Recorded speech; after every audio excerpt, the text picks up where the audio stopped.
obviously, most people know by now the news that happened with Dwayne Haskins. It's one of the saddest things I can remember, like in recent time, that was also sort of random. It wasn't a death that we were expecting or knew was coming. You know, certain people that pass when they're older, it can hit you differently. This is just, it just sucks.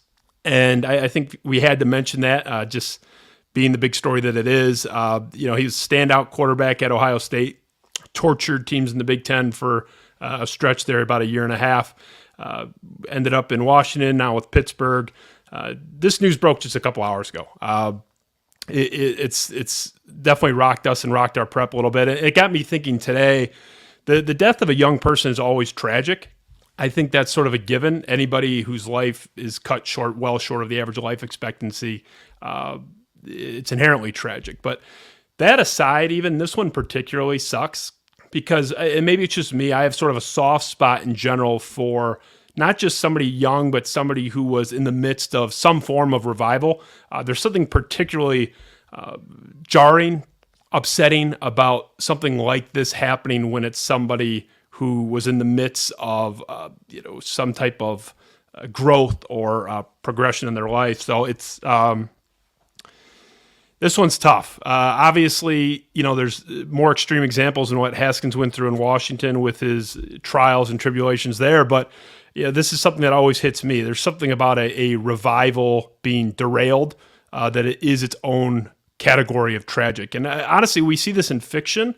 Most people's top 10 favorite movie list includes The Shawshank Redemption, certainly mine. And, there's a character, Tommy, in that was a convict, nonviolent crimes like theft and things of that nature. And was sort of a troubled youth and a guy in his early mid-20s and had really lost his way and didn't, hurt anybody necessarily, but was constantly running afoul of the law and was off the good path, so to speak. And, Andy takes him in and is training him for his GED. It takes him under his wing and really rehabilitated this guy. And then he ends up, spoiler alert, getting gunned down for no reason, really. Obviously didn't do anything to deserve that. And that was a character I always really cared about, was Tommy in Shawshank Redemption.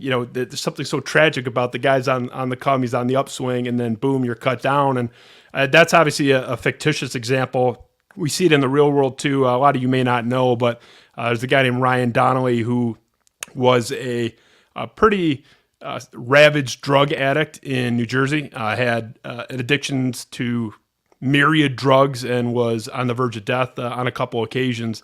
And he got out of it and became a life coach and training people in addiction for free and had all these free resources out there. And he would give out his cell phone number. He had hundreds of people that he was helping through addiction for no cost at all. It just felt like he owed that to humanity. And he ended up dying about a year or two ago of completely unrelated to drugs. He didn't have a relapse. He had a rare disease that took him out. A young guy. He was, I think, 34, wife and kids. This is a guy who was on the revival path. Now, these are extreme examples, obviously. Dwayne Haskins wasn't a convict, was not a recovering drug addict. I don't mean to equate him in that way. But those instances where somebody was down in some way, in some form or another, and then made steps to better themselves or improve, and they're on the upswing. Their trajectory is up, and then it's cut short abruptly. In the Shawshank example and the Ryan Donnelly example and this Dwayne Haskins example, it's particularly jarring for me. I don't know if that's just me, but the fact that this guy had gone through a lot and was dragged through the mud the last couple of years and seemed to have righted the ship in his career just makes this timing all the more brutal. Not that it wouldn't have been anyway, but it's particularly so given the background here. And, we see these rising phoenixes, if you will, shot down. It just sucks. There's no words to even really cover it. And, I think if you just go back to his release and how far he's come since then, we can pull up, he had a tweet pretty famous at the time. It was making the media rounds when the Washington football team had released him. So we'll throw that up there. Just take a look at that and what he was going through. Quote, "My time with the Washington football team has unfortunately come to an end. I thank the team and fans for the opportunity to play for the team I grew up rooting for. I take full responsibility for not meeting the standards of an NFL quarterback and will become a better man and player because of this experience. So, owned it right away. I mean, that's probably my biggest thing, because we all screw up. We all fuck up all the time. This guy did not handle his situation in Washington well. He came right out the day he was released. He didn't need therapy sessions. He didn't need to do this long walk on some pass somewhere. The day that it happened, he owned up to it, publicly admitted that he had to do better. And by all accounts, he was doing better. You fast forward a couple years to just the past a couple months ago in January. This was a quote from Dwayne Haskins talking about his future in the NFL, how he was trying to rehabilitate his career. Quote, "I definitely feel like I can be a starter in this league. I got drafted for that reason, and I believe I can play with the best of them.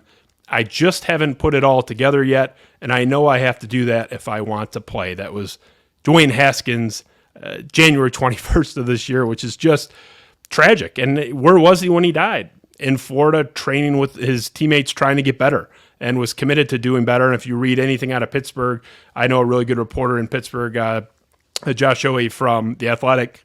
They all love the guy. He was a model citizen, and this would have been tragic either way. But the fact that you had a guy that had erred so publicly in his career and had been, by his own admission, humiliated by his own actions and immaturity at that time, the fact that it ended now for him, it just stings a little bit extra. It just does, and it was pretty clear in both life and in his career, the best was yet to come for Dwayne Haskins, and that was taken from us today. That is something we lost today. And that is something that, while our loss and seeing that sucks, nothing is worse than what happened to this poor guy. 24 years old, he lost his life, and he lost not only years on the calendar, 50, 60 years on the calendar, but he lost the chance to rewrite his story or complete the rewriting of his story. So we just wanted to address that up front. Our thoughts and prayers are with him and his family. We hope he rests in peace, and it sucks. So, best wishes to his family. This is a time I can't even imagine.